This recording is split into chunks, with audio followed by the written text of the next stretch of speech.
माझ्या प्रिय देशबांधवांनो, नमस्कार. आज मी एका अत्यंत महत्त्वपूर्ण विषयावर, विशेषतः देशातील माता, भगिनी आणि कन्यांशी संवाद साधण्यासाठी आपल्या समोर आलो आहे. आज भारतातील प्रत्येक नागरिक हे पाहत आहे की कशा प्रकारे भारताच्या नारी शक्तीची गगनभरारी रोखण्यात आली आणि त्यांच्या स्वप्नांना किती निर्दयपणे चिरडून टाकण्यात आले. आम्ही पुरेपूर प्रयत्न करून सुद्धा आम्ही त्यात यशस्वी होऊ शकलो नाही. नारी शक्ती वंदन सुधारणेमध्ये कोणतीही दुरुस्ती होऊ शकली नाही आणि त्याबद्दल मी देशातील सर्व माता आणि भगिनीची, त्या सर्वांची क्षमा मागतो. मित्रांनो, आपल्यासाठी देशहित सर्वात महत्त्वाचे आहे. परंतु जेव्हा काही लोकांसाठी पक्षहित म्हणजे सर्व काही असते, जेव्हा पक्षहित हे देश हितापेक्षा मोठे होते, तेव्हा देशाच्या नारी शक्तीला आणि देशहिताला त्याचे परिणाम भोगावे लागतात. यावेळी सुद्धा अगदी तसेच घडले आहे. काँग्रेस, डीएमके, तृणमूल काँग्रेस आणि समाजवादी पार्टी यांसारख्या राजकीय पक्षांच्या स्वार्थी राजकारणाचा मोठा फटका आपल्या देशाच्या नारी शक्तीला सोसावा लागला आहे. मित्रांनो, काल देशातील कोट्यावधी नारींचे लक्ष संसदेच्या कामकाजाकडे लागले होते.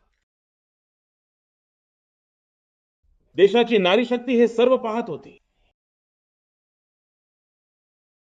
आणि मला सुद्धा हे पाहून अत्यंत दुःख वाटले की ज्यावेळी हा नारींच्या हिताचा प्रस्ताव पडला, तेव्हा काँग्रेस, डीएमके, टीएमसी, सपा यांसारखे घराणेशाही पक्ष मोठ्या आनंदाने टाळ्या वाजवत होते. महिलांकडून त्यांचे अधिकार हिसकावून घेऊन हे सर्व लोक बाकं वाजवत होते. त्यांनी केलेली ही कृती म्हणजे केवळ बाकावर मारलेली एखादी थाप नव्हती. तो नारीच्या स्वाभिमानावर केलेला आघात होता. तो तिच्या आत्मसन्मानावर केलेला प्रहार होता. आणि नारी बाकी सर्व काही विसरते, पण स्वतःचा अपमान ती कधीही विसरत नाही. आणि म्हणूनच संसदेमध्ये काँग्रेस आणि त्यांच्या सर्व सहकाऱ्यांच्या त्या वागणुकीची जी खंत आहे, ती प्रत्येक नारीच्या मनात नेहमीच राहील. या देशातील नारी जेव्हा जेव्हाही आपल्या क्षेत्रामध्ये या नेत्यांना पाहिल, तेव्हा तिला हे आठवेल की याच लोकांनी संसदेमध्ये महिला आरक्षण रोखण्याचा मोठा जल्लोष केला होता. खूप आनंद साजरा केला होता. काल संसदेमध्ये नारी शक्ती वंदन सुधारणेला ज्या ज्या पक्षांनी विरोध केला, त्या सर्वांना मी अगदी स्पष्ट शब्दांमध्ये सांगू इच्छितो, हे सर्व लोक नारी शक्तीला अगदी सहजतेने गृहीत धरत आहेत. ते लोक हे विसरत आहेत की 21व्या शतकातील आजची नारी शक्ती देशातल्या प्रत्येक घडामोडीवर लक्ष ठेवून आहे. ती त्यांचे खरे हेतू ओळखत आहे आणि सत्य काय आहे हे देखील तिला आता चांगल्या प्रकारे कळले आहे. आणि म्हणूनच महिला आरक्षणाला विरोध करून जे एक मोठी चूक या सर्व विरोधी पक्षांनी मिळून केली आहे, त्याची त्यांना शिक्षा निश्चितपणे मिळणार आहे. या पक्षांनी आपल्या महान संविधान निर्मात्यांच्या भावनांचा सुद्धा अपमान केलेला आहे आणि जनता जी शिक्षा देईल त्या शिक्षेतून सुद्धा त्यांची सुटका होऊ शकणार नाहीत.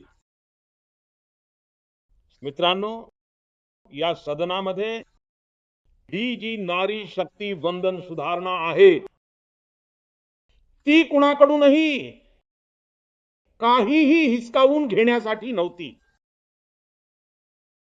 नारी शक्ती वंदन सुधारणा प्रत्येकाला काही ना काही देण्याकरिताच होती.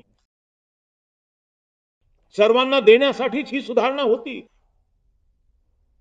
हे गेल्या 40 वर्षांपासून प्रलंबित असलेल्या नारी शक्तीच्या हक्काला 29च्या पुढच्या लोकसभा निवडणुकीपासून तिला तिचा हक्क देण्यासाठी ही सुधारणा होती. ही नारी शक्ती वंदन सुधारणा होती. 21व्या शतकातील भारतातील नारी शक्तीला नवीन संधी देण्याचा, नवी झेप घेण्यास मदत करण्याचा, तिच्या मार्गातील सर्व अडथळे दूर करण्याचा हा एक महायज्ञ होता. देशाच्या 50% लोकसंख्येला म्हणजेच देशाच्या अर्ध्या लोकसंख्येला त्यांचा हक्क आणि अधिकार देण्याचा अत्यंत स्वच्छ हेतूने आणि पूर्ण प्रामाणिकपणे केलेला हा एक अतिशय पवित्र असा प्रयत्न होता.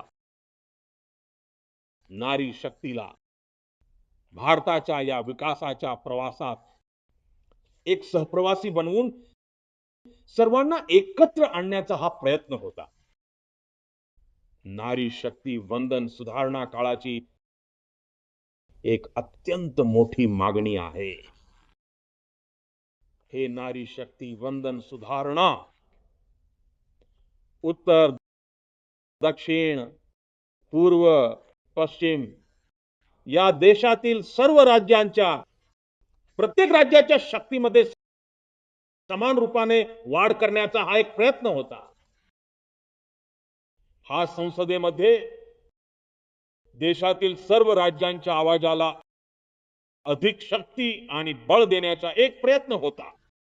राज्य लहान असो किंवा राज्य मोठे असो, राज्याची लोकसंख्या कमी असो किंवा राज्याची लोकसंख्या जास्त असो, सगळ्यांसाठी समान प्रमाणात शक्ती वाढवण्याचा हा एक प्रयत्न होता. परंतु या प्रामाणिक आणि चांगल्या प्रयत्नाचे काँग्रेस आणि त्यांच्या सहयोगी पक्षांनी मिळून सभागृहात संपूर्ण देशाच्या समोर याची भ्रूण हत्या केली आहे. भ्रूण हत्या केली आहे. हे काँग्रेस, टीएमसी, समाजवादी पक्ष आणि डीएमके यांसारखे जे पक्ष आहेत, हे लोक या भ्रूण हत्येचे मोठे गुन्हेगार आहेत. हे देशाच्या संविधानाचे गुन्हेगार आहेत. हे देशाच्या नारी शक्तीचे गुन्हेगार आहेत. मित्रांनो, हा काँग्रेस पक्ष महिला आरक्षणाच्या विषयाच्या मुळात तिरस्कार करतो. त्यांनी नेहमीच महिला आरक्षणाला रोखण्यासाठी वेगवेगळी षडयंत्रे रचली आहेत. या दिशेने यापूर्वी जेवढ्या वेळा प्रयत्न झाले, प्रत्येक वेळी काँग्रेसने यात अडथळे निर्माण केले आहेत. यावेळी सुद्धा काँग्रेस आणि त्यांच्या सहकाऱ्यांनी महिला आरक्षण थांबवण्यासाठी एक नव्या खोट्या गोष्टींचा आधार घेतला. कधी संख्येच्या मुद्द्यावरून तर कधी इतर कोणत्या तरी पद्धतीने काँग्रेस आणि त्यांच्या साथीदारांनी देशाची दिशाभूल करायचा प्रयत्न केला आहे. असे करून या पक्षांनी भारताच्या नारी शक्ती समोर आपला खरा चेहरा समोर आणला आहे. आपला मुखवटा उतरवला आहे. मित्रांनो, मला वैयक्तिक पातळीवर अशी आशा होती की काँग्रेस आपली अनेक दशकांपासूनची चूक सुधारेल. काँग्रेस आपल्या पापांचे प्रायश्चित्त करेल. पण काँग्रेसने इतिहास घडवण्याची, महिलांच्या बाजूने उभे राहण्याची संधी गमावली आहे. काँग्रेस स्वतः देशाच्या बहुतांश भागांमध्ये आपलं अस्तित्व गमावून बसली आहे. काँग्रेस एखाद्या परजीवीप्रमाणे प्रादेशिक पक्षांच्या पाठीवर स्वार होऊन स्वतःला जिवंत ठेवत आहे. परंतु काँग्रेसला हे देखील नको आहे की प्रादेशिक पक्षांची ताकद वाढावी. त्यामुळे काँग्रेसने या सुधारणेला विरोध करायला लावून अनेक प्रादेशिक पक्षांच्या भवितव्याला अंधारात ढकलण्याचे राजकीय षडयंत्र केले आहे. मित्रांनो, काँग्रेस, समाजवादी पक्ष, डीएमके, टीएमसी आणि इतर पक्ष इतक्या वर्षांपासून प्रत्येक वेळी ती कारणं, ते कुतर्क देत आले आहेत, सांगत आले आहेत. काही ना काही तांत्रिक अडचण निर्माण करून हे महिलांच्या अधिकारांवरती बाधा आणत आले आहेत. आणि देश राजकारणातील हा एक ठरलेला प्रकार देशाला आता बरोबर समजलेला आहे आणि त्याच्या मागची कारणेही देशाला कळाली आहेत. भगिनींनो, नारी शक्ती वंदन अधिनियमाच्या विरोधाचं एक मोठं कारण आहे या घराणेशाही पक्षांच्या मनात असलेली भीती. त्यांना भीती आहे की जर महिला अधिक सक्षम बनल्या तर या घराणेशाही पक्षांचे नेतृत्व मोठ्या धोक्यात येईल. आपल्या कुटुंबाच्या बाहेरील महिलांनी पुढे जावे असे त्यांना कधीही वाटणार नाही. आज पंचायतींमध्ये, स्थानिक स्वराज्य संस्थांमध्ये ज्या हजारो आणि लाखो महिलांनी स्वतःची क्षमता सिद्ध करून दाखवली आहे, जेव्हा त्या पुढे जाऊन लोकसभेत आणि विधानसभांमध्ये येऊ इच्छितात, देशाची सेवा करू इच्छितात, तेव्हा या घराणेशाही पक्षांच्या मनात त्यांच्याविषयी असुरक्षिततेची भावना निर्माण झाली आहे. मतदारसंघ पुनर्रचना केल्यानंतर महिलांसाठी आजच्यापेक्षा कितीतरी अधिक जागा उपलब्ध होतील. महिलांचं महत्व वाढेल. त्यामुळेच या लोकांनी नारी शक्ती वंदन सुधारणेला आपला विरोध दर्शवला. देशातील नारी शक्ती काँग्रेस आणि त्यांच्या सहकारी पक्षांना या चुकीबद्दल त्यांना कधीही क्षमा करणार नाही.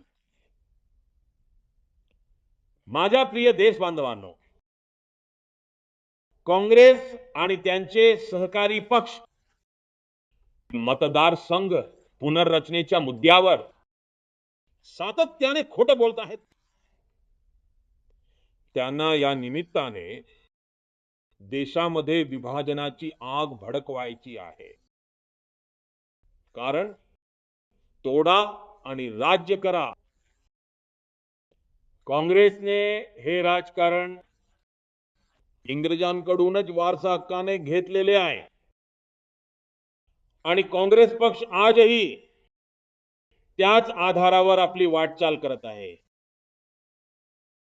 काँग्रेस पक्षाने नेहमीच आपल्या देशामध्ये फूट पाडणाऱ्या ज्या भावना आहेत त्यांना खत पाणी घालण्याचं काम केलं आहे. आणि म्हणूनच हा खोटा प्रचार मुद्दाम होऊन करण्यात आला की डिलिमिटेशन म्हणजेच मतदारसंघ पुनर्रचनेची जी प्रक्रिया आहे त्यामुळे काही राज्यांचं मोठं नुकसान होईल. वास्तविक सरकारने पहिल्या दिवसापासून स्पष्ट केले आहे की कोणत्याही राज्याच्या सहभागाच्या प्रमाणात बदल होणार नाही आणि कोणाचे प्रतिनिधित्वही कमी होणार नाही. देशातील सर्व राज्यांच्या ज्या जागा आहेत त्या समान प्रमाणामध्येच वाढवल्या जातील. असे असूनही काँग्रेस, डीएमके, टीएमसी आणि समाजवादी पक्षासारख्या पक्षांनी हे स्वीकारण्यास तयार झाले नाहीत. मित्रांनो, हे जे विधेयक आहे सर्व राजकीय पक्षांसाठी आणि देशातील सर्व राज्यांसाठी एक संधी होती, एक सुवर्ण संधी होती. हे विधेयक मंजूर केले गेले असते तर तामिळनाडू, बंगाल, उत्तर प्रदेश, केरळ या प्रत्येक राज्याच्या जागा वाढल्या असत्या.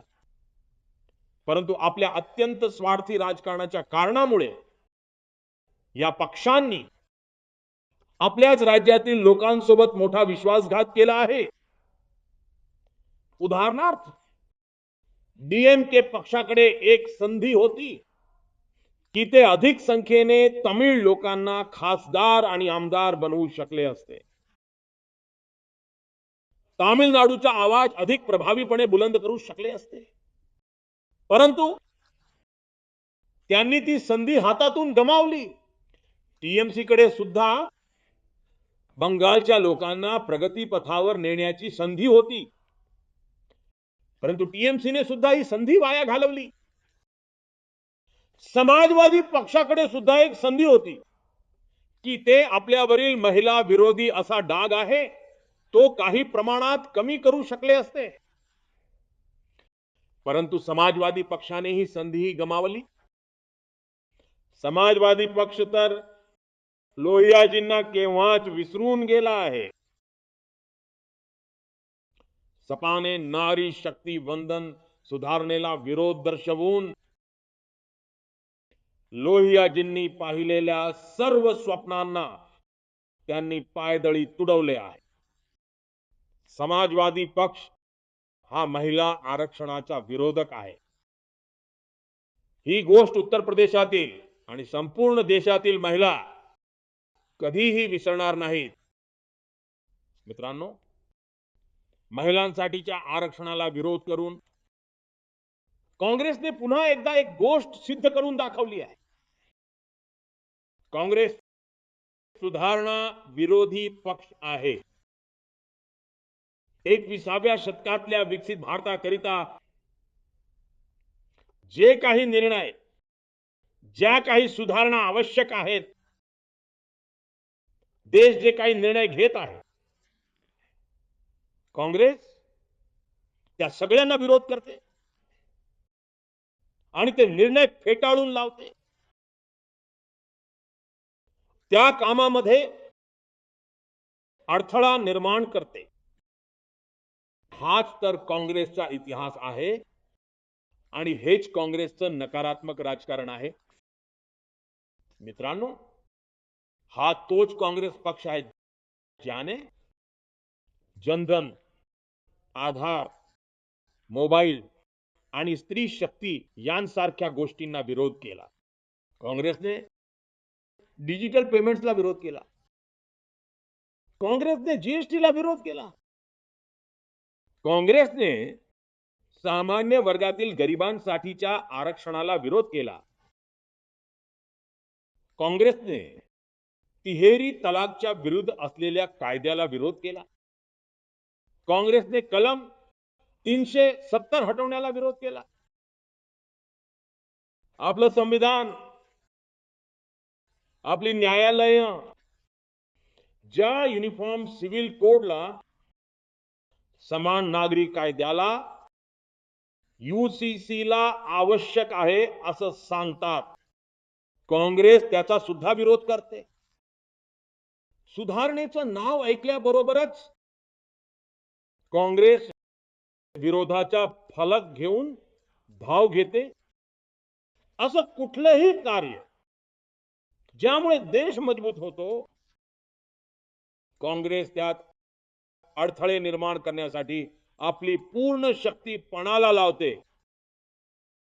काँग्रेस एक राष्ट्र, एक निवडणूक या संकल्पनेला विरोध करते. काँग्रेस देशातून घुसखोरांना हाकलून देण्यास विरोध करते. काँग्रेस मतदार यादीच्या शुद्धीकरणाला म्हणजेच SIR ला विरोध करते. काँग्रेस वक्फ बोर्डामधील सुधारणांना विरोध करते. मित्रांनो, काँग्रेसने निर्वासितांना सुरक्षा पुरवणाऱ्या CAA कायद्याला सुद्धा त्यांनी विरोध केला.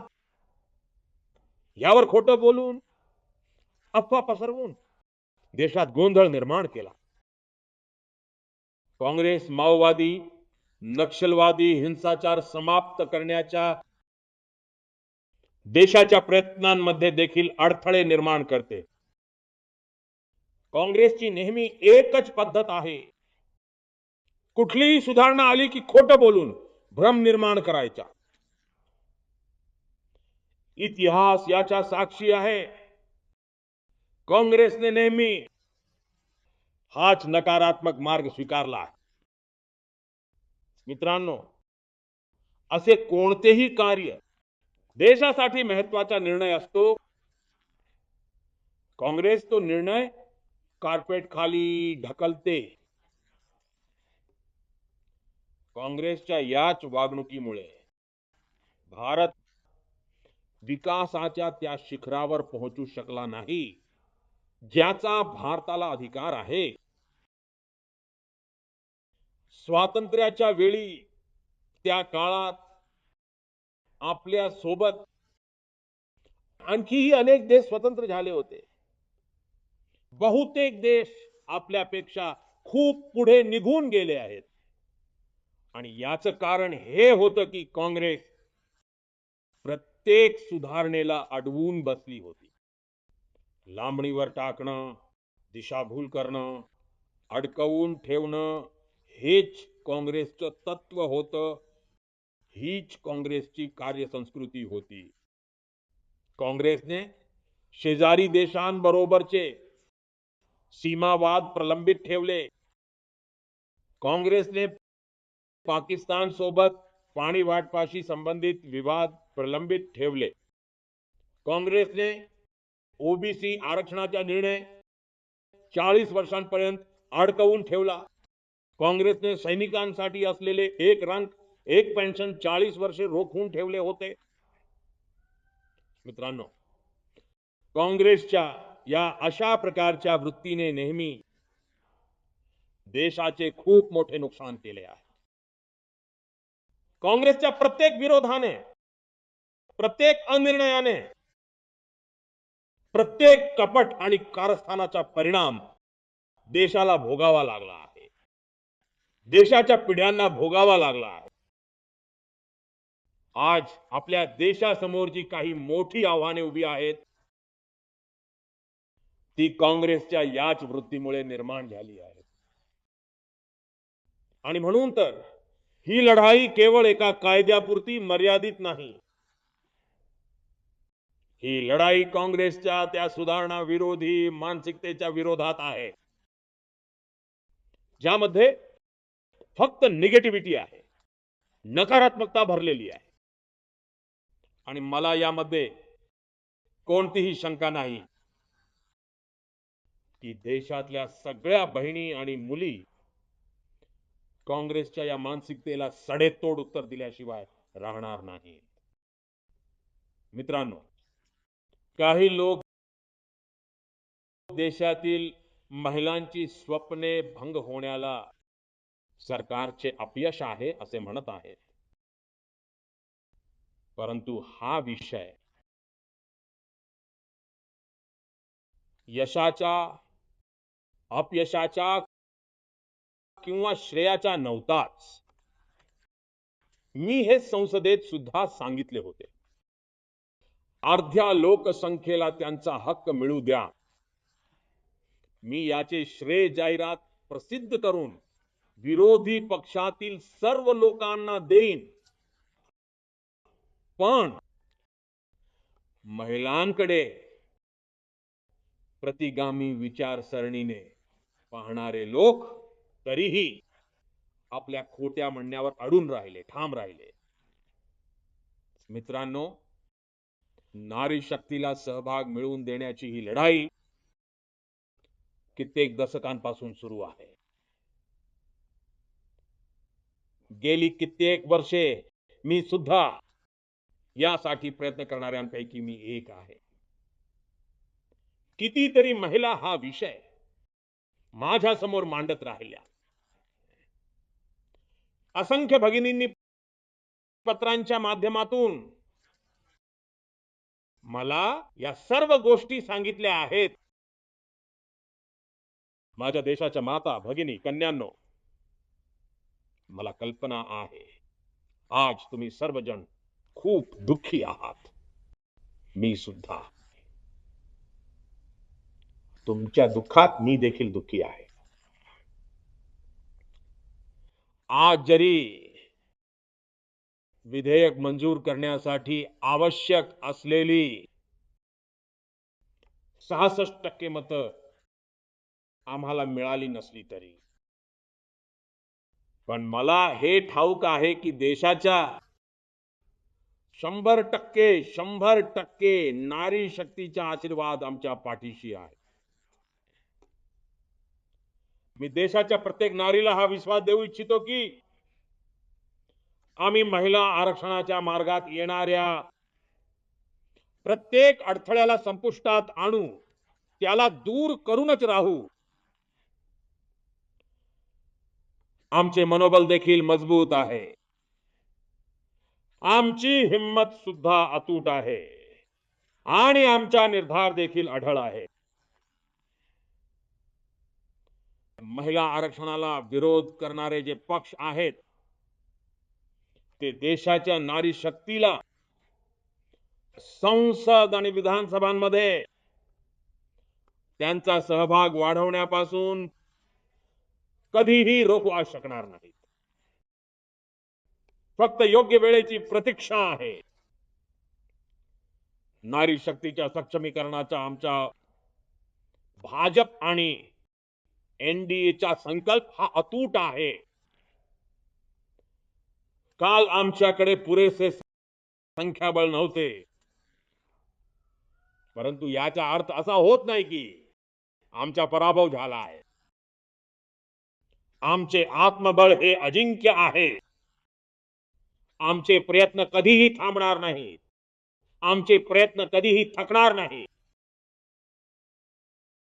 आमच्या समोर भविष्यात अजूनही संधी येतील. आपल्याला अर्ध्या लोकसंख्येच्या स्वप्नांसाठी आणि देशाच्या उज्ज्वल भविष्यासाठी हा संकल्प पूर्णत्वास न्यायचाच आहे. आपणा सर्वांचे मी मनपूर्वक आभार मानतो.